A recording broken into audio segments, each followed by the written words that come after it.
Hello, my amazing second grade artist. Today we're starting a new project. We are going to be creating these Kandinsky inspired flower gardens. We're going to be using lots of techniques, and we're going to be learning about an artist named Wassily Kandinsky. I'm going to show you a little picture of him. This is a picture of him, and this is some of his artwork. He was a Russian artist who lived from 1866 to 1944. So he's not alive anymore. And I wanted to show you this map. This is our whole world. And we live in the United States of America, right here. And he was from Russia. So he was from a different continent than us. And he is the artist who created abstract art. And abstract art is art that doesn't always have to represent anything. Sometimes it does. Sometimes it may be flowers that just don't look like flowers in real life. And then sometimes it's just shape and line and color. And this is one of his examples of that.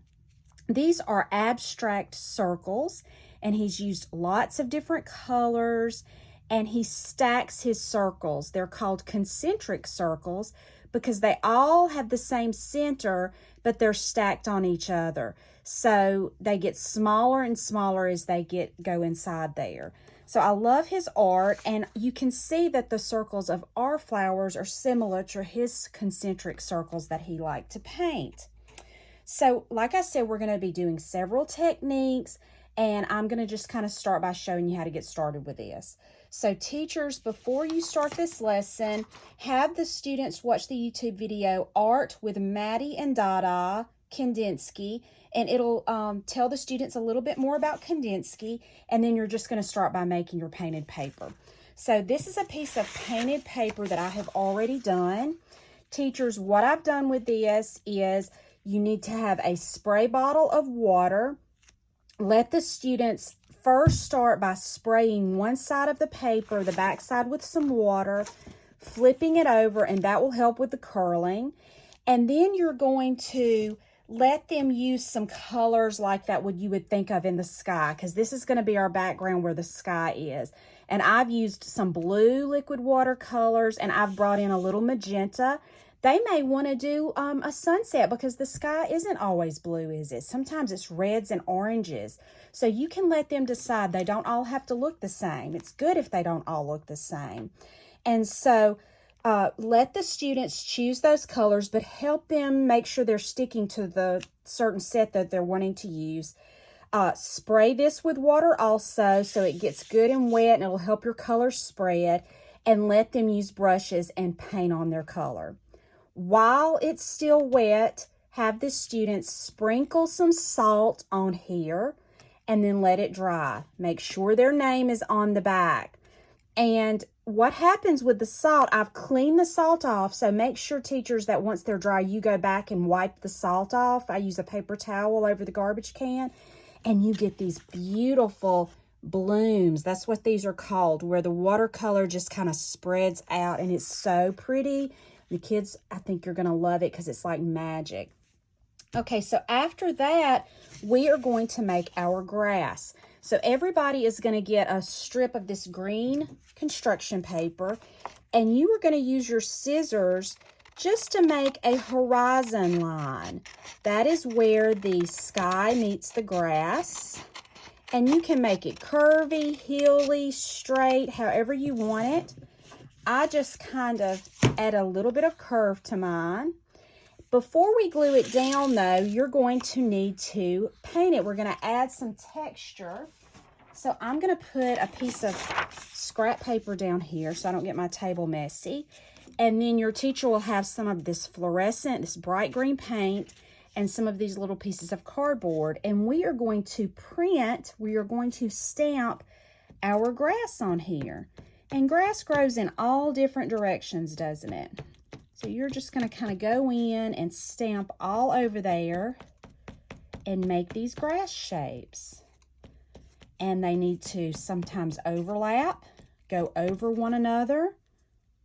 You can make them, you could try to make yours more in a pattern that go more straight, but I like mine to just kind of go every which way. But you can decide how you want to do that. This is your picture. You make it how you want it. Okay, once you have that done, you can go ahead and glue it onto your paper, because it would be really hard to keep these sorted by students. So they can glue them on, but they will need to let them dry. So I'm not going to glue mine yet. You know what you'll need to do to glue that on. Then you're going to have to make your flowers with your circles.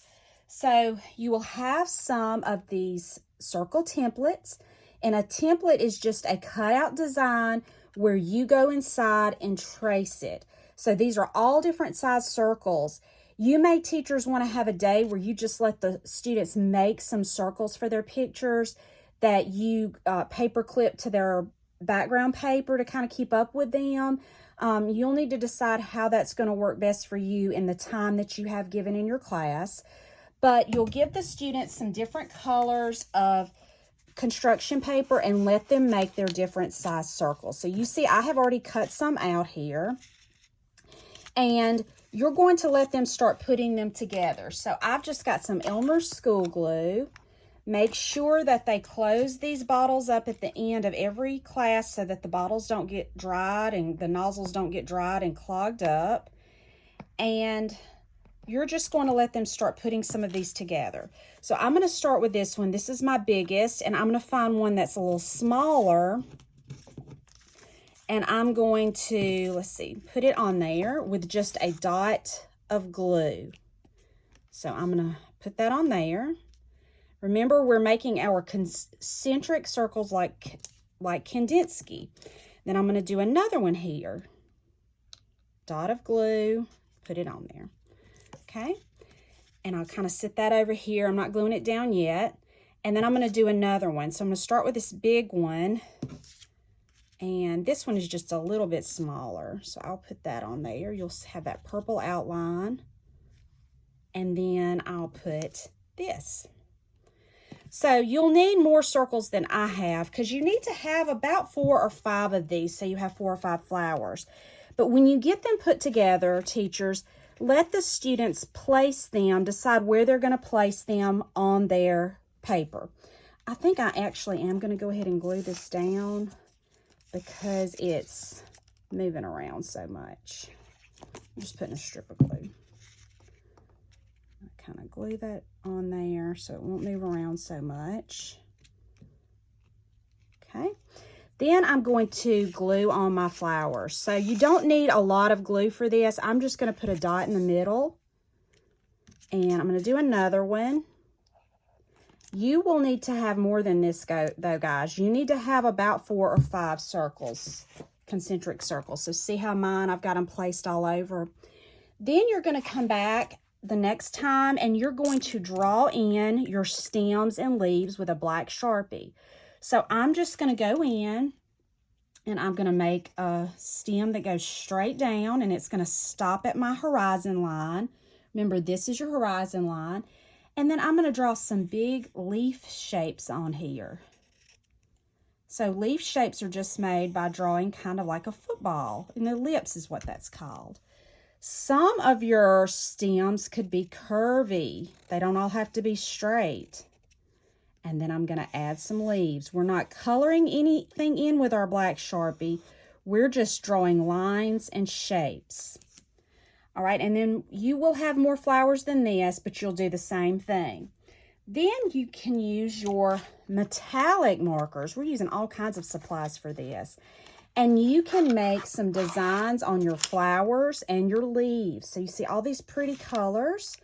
I'm going to get the gold. I really like that.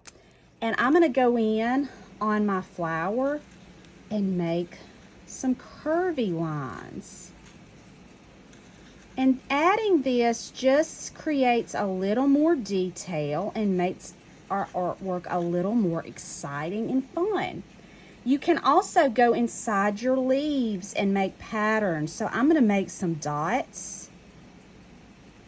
You can use all the different metallic markers that you want.